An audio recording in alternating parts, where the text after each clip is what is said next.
Bună ziua, dragii mei! Mă bucur să fim din nou împreună. Nu voi sta mult, întrucât nu sunt într-o formă chiar bună, dar doresc să reamintim câteva lucruri și să stabilim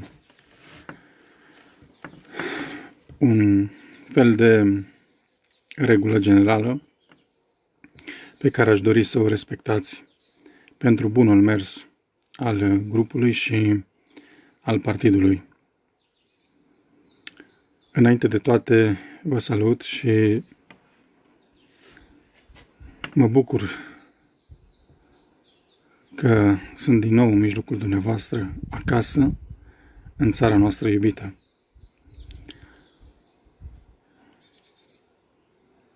Al doilea lucru pe care aș dori să îl spun este că recent am publicat pe grupul PDP, lista cu extrasele de cont aferente lunii mai. Fiecare din dumneavoastră care dorește să își caute numele și suma donată se poate regăsi acolo în acea listă.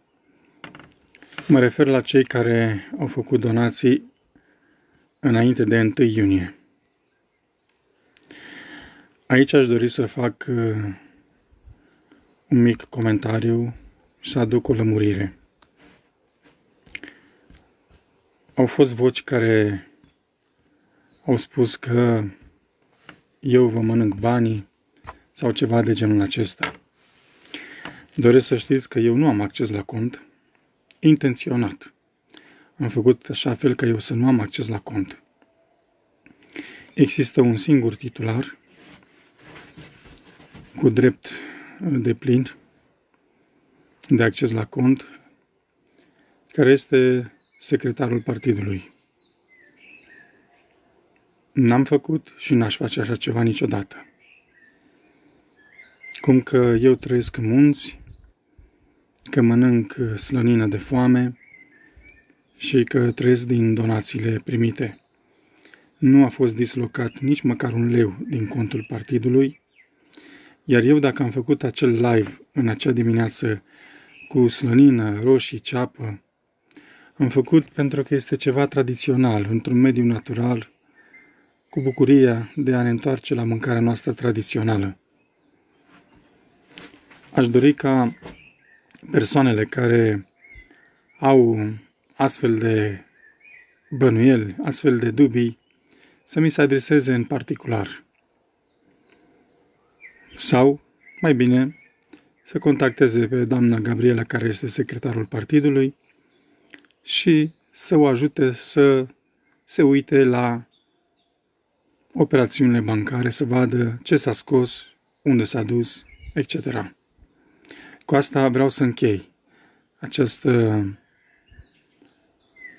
problemă. Nici nu știu cum să o numesc problemă. Eu nici nu i-aș acorda atenție. Totuși, este bine să răspunzi omului fără minte, după mintea lui, ca să nu se creadă deștept.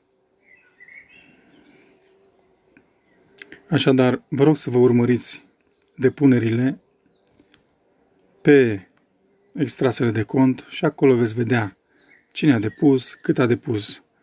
Ați dorit și am dorit cu toții transparență maximă. Ia că am făcut și voi face public pe grup extrasele de cont.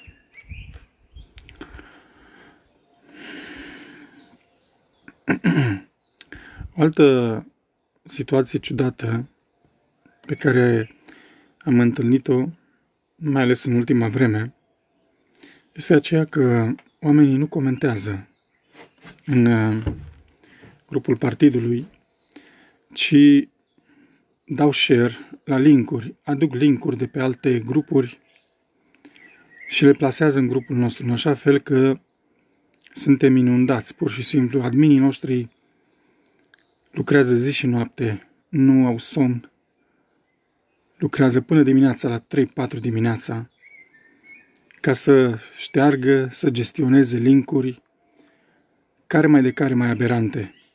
Dragii mei, vreau să înțelegem un lucru. Acest grup este un grup de dezbatere politică, nu religioasă, nu despre industria sexului, nu despre industria textilă sau eu știu altceva.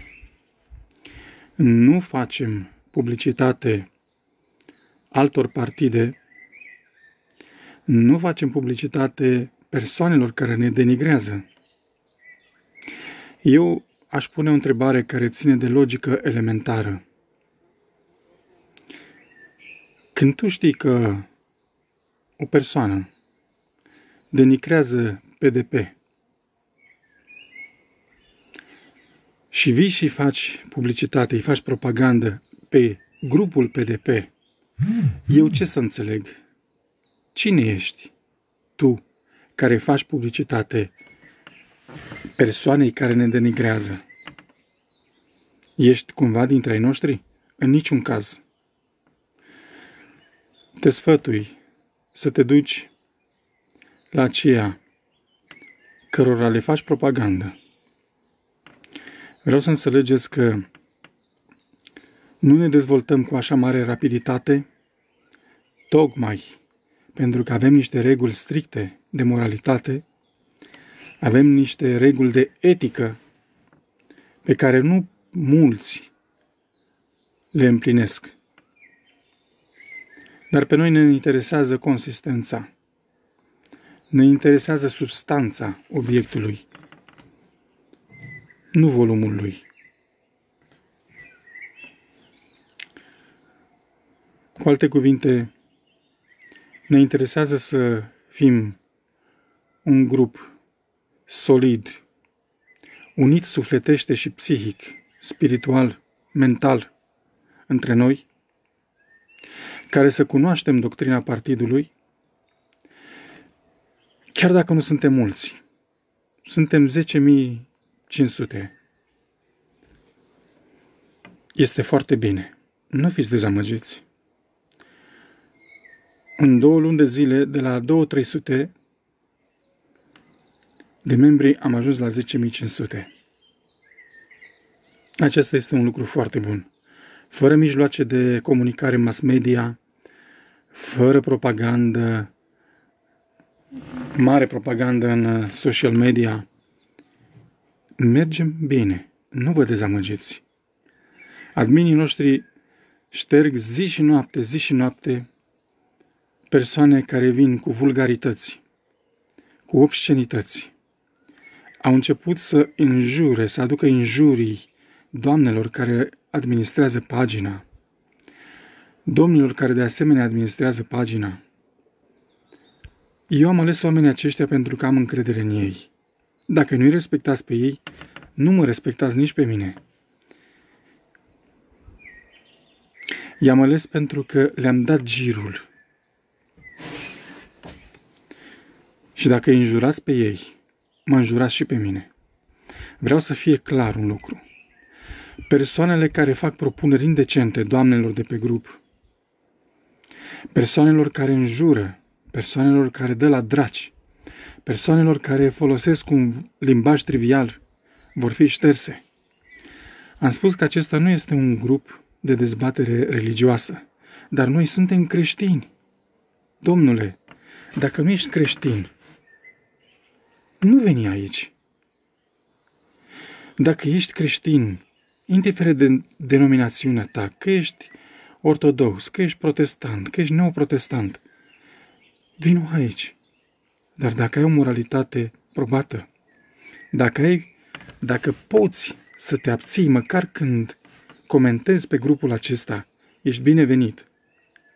Dacă nu, du-te, te rog frumos, în altă parte. Sunt site-uri, sunt grupuri unde oamenii fac concurs de înjurături. Nu este corect. Dacă v-aș arăta un pic din istoricul activității adminilor, să vedeți că stau până la 3 dimineața, 4 dimineața pe grup să modereze, pentru că noi ne adresăm diasporei, suntem singurul partid care pune împreună diaspora cu România. Cu alte cuvinte, avem activitate 24 de ore din 24 de ore, pentru că oamenii funcționează pe diferite fusuri orare. De aceea adminii noștri lucrează non-stop. Este jignitor, credeți-mă. Din condescendență și ca să mai dăm încă o șansă celor care au avut un limbaj vulgar și au revenit, le-am mai dat o șansă și le-am acceptat din nou să intre în grup, dar au continuat din nou cu același afront.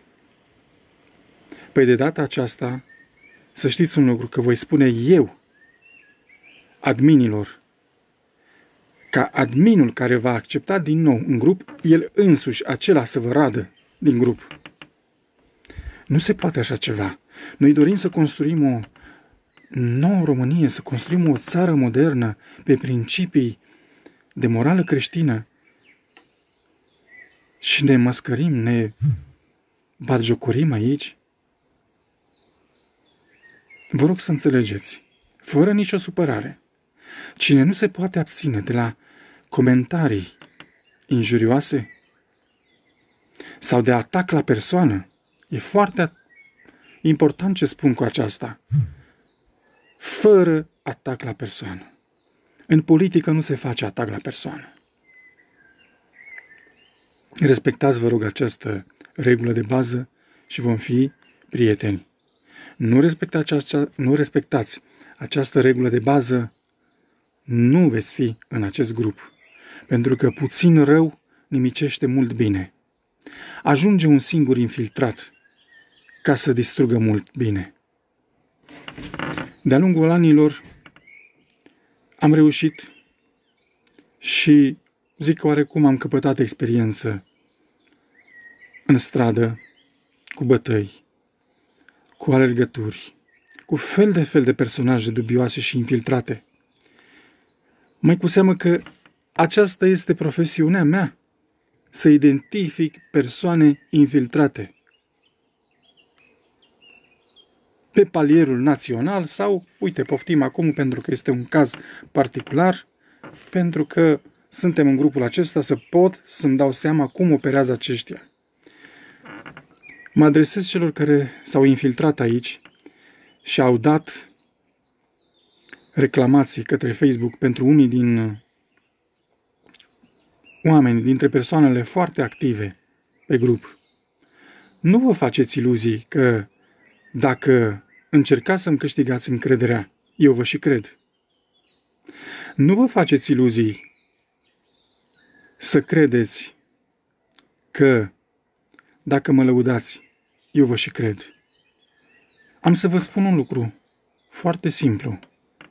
Știți de ce nu v-am ras până acum din grup? Ca să nu introducă alți informatori. Pentru că pe voi vă știu. Și n-aș vrea să-i mai iau la descusut și la cusut și pe alții mereu. Așa că vă las aici, pentru că pe voi cel puțin vă cunosc. Dar aveți măcar bunul simț, vă rog frumos, măcar decența și respectați o regulă de bun simț a informatorului. Poartă-te, măi, politicos, măi. Pentru că nu poți fi maestrul tău, cel care te-a trimis aici, nu ți-a spus că trebuie să fii ca pâinea lui Dumnezeu, cum se spune în Banat și în Ardeal. Nu ți-a spus că trebuie să fii exemplu pentru toți, ca toți să aibă încredere în tine. Ia că v-am dat mură în gură. Să știți că cu cât, acum vă spun și dumneavoastră celorlalți care depuneți un efort asidu, cu cât o persoană încearcă să te lingușească mai mult, să-ți intre în grații, cu atât acelea sunt argumente că este trimis ori să scoată informații, ori să ocupe un loc de top și apoi să facă totul praf. Nu mă subestimați, vă rog frumos. Dacă v-am lăsat să stați aici, stați în banca voastră aici. Vine timpul în care veți pleca singuri. Pentru că noi nu avem nimic de ascuns. Alt lucru pe care doresc să-l menționez este acesta. Oameni buni, noi suntem aici să dezbatem, să ne cunoaștem între noi. Vrem să vedem pe grup texte care provin din propria dumneavoastră minte, din propria dumneavoastră conștiință. Vrem să vedem comentarii proprii, nu linkuri. N-aș vrea să fiu pus în situația să blochez pe grup aducerea de linkuri din alte grupuri. Nu asta ne interesează pe noi ce spun alții. Pe noi ne interesează să ne cunoaștem între noi. Pe noi ne interesează să cunoaștem partidul, ca oamenii să se formeze ca o familie. Și vreau să vă spun că a fost pace și liniște câtă vreme am făcut acea sesiune de dezbateri pe marginea programului politic al partidului. Oamenii ascultau, mai îmi puneau câte o întrebare și apoi când încheiam live-ul, începeau să curgă comentariile, nu linkurile. Nu erau linkuri atunci. De aceea vom relua dezbaterea pe programul partidului și o vom relua de la început. Pentru că atunci când am început dezbaterea pe programul partidului, cine suntem, cum am apărut, ce dorim să facem, eram vreo 200-300 de persoane și ajunsesem cam la 1000. Iacă, acum suntem 10.500. Este normal ca cei care s-au înscris mai târziu să nu știe și să nu fie văzut live-urile în care explicam doctrina partidului și care este programul nostru politic. Ce dorim să facem. De aceea, dragii mei, pentru că vă iubesc și pentru că vreau să fiți întăriți și deplin încredințați în mintea dumneavoastră că ceea ce faceți aici are reverberații la nivel național, ci nu suntem doar o adunătură de proști, așa cum se spune. Vai, vai, vai, vai. S-a spus că partidul acesta, o doamnă spunea că partidul acesta l-a votat pe Iohannis. Cum poți să spui așa ceva când noi am luat ființă de-abia în februarie 2019? Ce logică poate să aibă cineva să vină cu asemenea aberații că noi l-am votat pe Iohannis ca partid? Păi nici acum noi nu avem un sediu în București. Cum am putut noi să participăm la alegeri?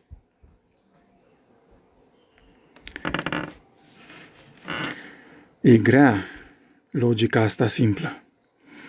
Oamenii când nu mai au ce spune se lansează în filosofii și uită logica elementară. Dragii mei, eu doresc să închei. Voi reveni în București, probabil pe la sfârșitul săptămânii acesteia, și voi încerca să închiriem un sediu pentru partid. Din câte știu de la doamna Gabriela, s-au adunat în jur de 10.000 de lei, adică 100 de milioane în lei vechi. Mulțumim celor care au depus 5 lei, 100 de lei, 200 de euro, 500 de euro, fiecare după puterea lui.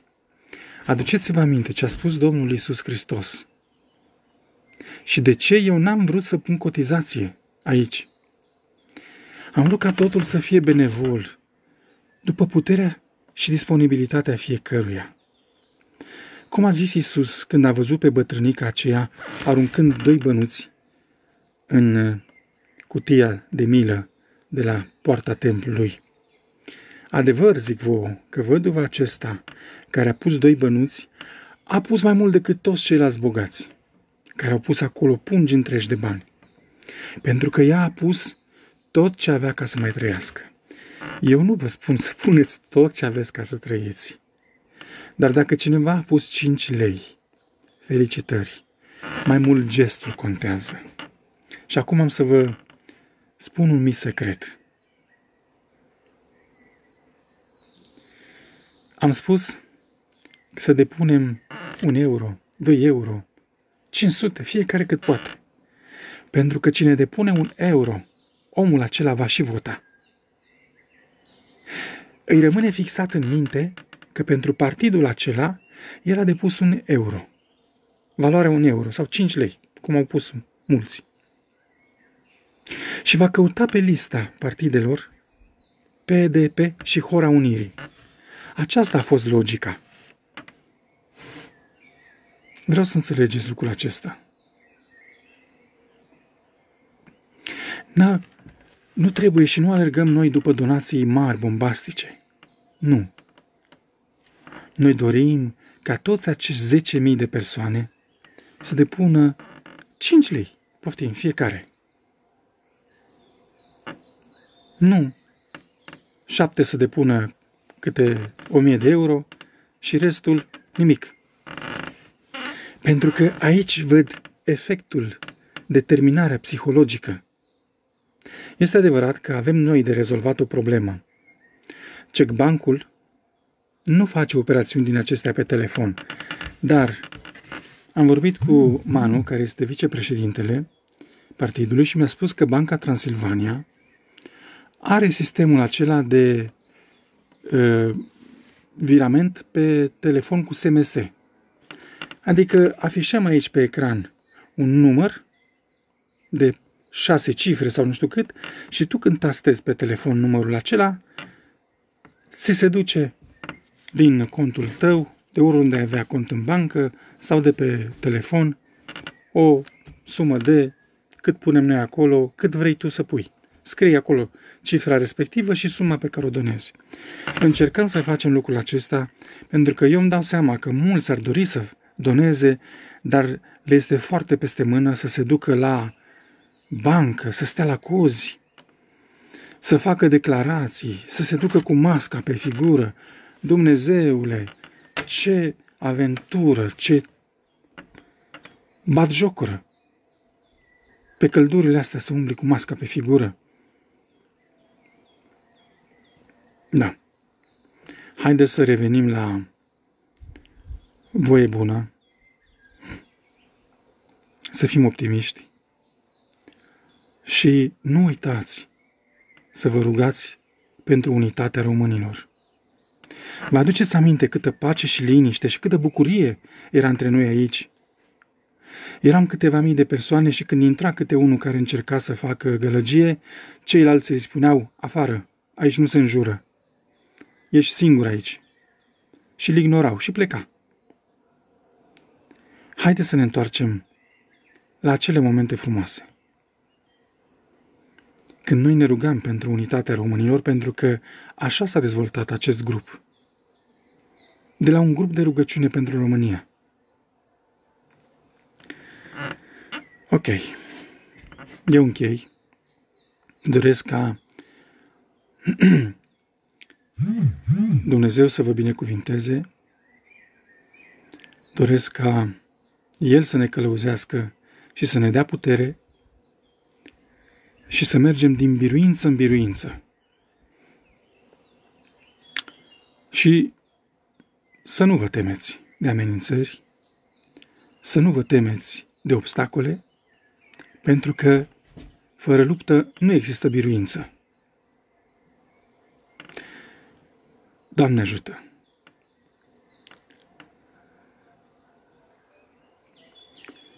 Cu Dumnezeu înainte.